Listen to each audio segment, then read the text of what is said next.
Jaruma Radiya Jibril ta bayyana jarumin da za ta iya aura a Kannywood.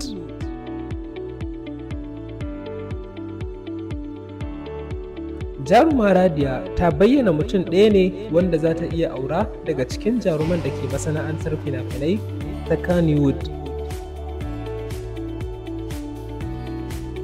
Jarumar ta bayyana cewa jarumi Ali Nuhu kaɗai za ta iya aura a kaf cikin jaruman da ke masana'antar fina-finai ta Kannywood.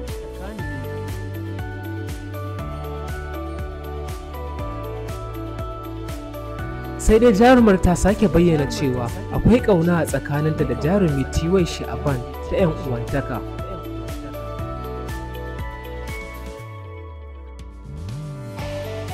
A cikin shirin an yi wa jarumar tambayar cewa ko a cikin jaruman Kannywood wane ne za ta iya aura idan aka ce dole sai ta zaɓo miji daga cikin jaruman masana'antar?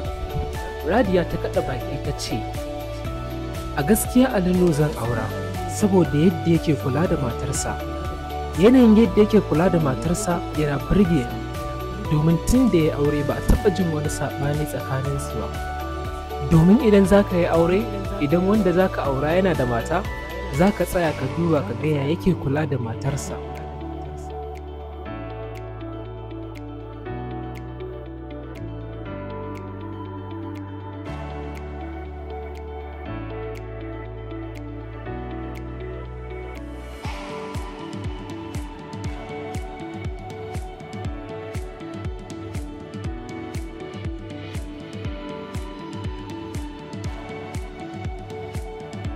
Jarumar ta bayyana hakan ne dai a yayin wata tattaunawa da aka yi da ita a shirin Nishadi at 360 na gidan Kanawa Radio, wacce Salisu Esplani ya sanya a shafinsa na Instagram.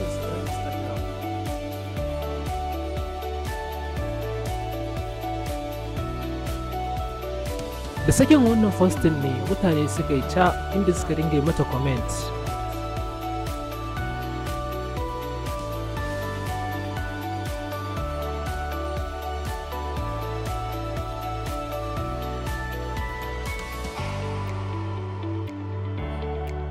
Ni kuma Al'amin na Usman na ce, Allah ya taimaka ya haɗa kowa kuma da rabansa.